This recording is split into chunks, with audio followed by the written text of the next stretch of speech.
My name is Niklas Piensoho. I'm the senior pastor of Philadelphia Church in Stockholm, Sweden. Izina ryanje nitwa Niklas Piensoho, ndi umwungere wambere w'ishengero rya Philadelphia, Stockholm. Philadelphia Church in Stockholm was the church that sent the first Swedish missionaries to Burundi 1935.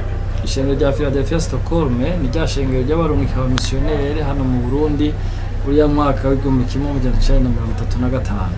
Today we are so happy to see a living and vibrant church, the Pentecostal Church of Burundi. No munsi turanezerwa cyane ko dufise amashengero ya Pentecôte ari mu bugingo kandi ari kubikorwa muri kino gihugu cy'u Burundi.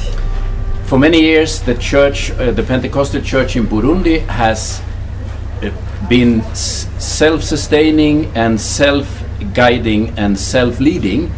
But we are in a very strong relationship. Nivyukuri ko haheze igihe kininiya cyane amashengero ya Pentecôte mu Burundi akora mu buryo bwo kwigenga, ariko kandi turashima ko twagumye turi mu bumwe hagati y'amashengero ya Pentecôte muri Suède nayo mu Burundi. So for all of you who see this, you should know that the Pentecostal Church in Burundi have strong and very old relationships to Sweden.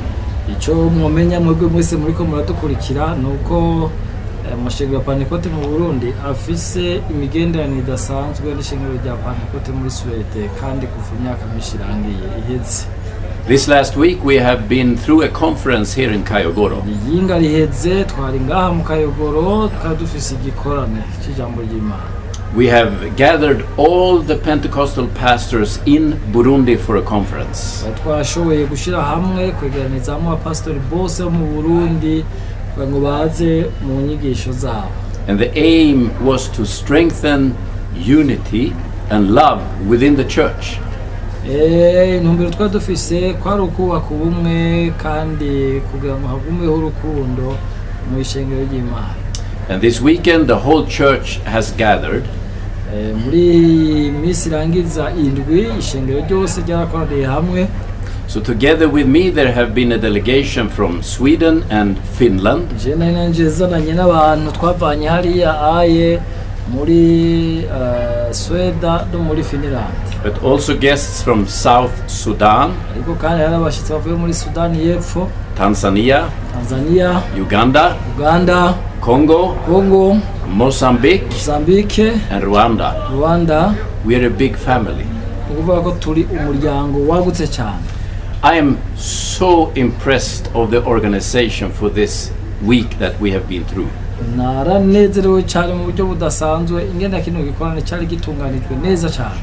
The Church of Kayogoro has fed almost 2,000 people.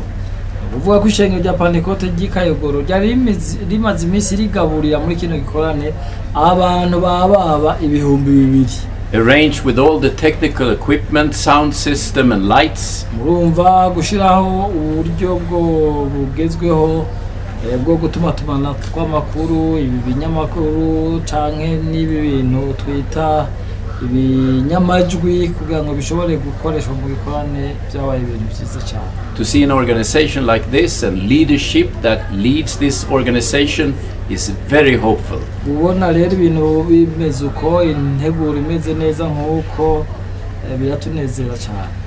So I am filled with joy. Rero nuzuye umunezero. And I will go back to Sweden. Rero ngiye gusubira inyuma muri Suède. And tell everyone about the good function of the church in Burundi. Nazobwirwa ari wese tuzoshobora kuganira ingena ishengero rya Pentecôte mu Burundi riko rirakora. So for all of you in Burundi I have a greeting. Kuri mwebwe rero mwese abarundi ndafise intasho zanyu. Imana ibahezagire. God bless.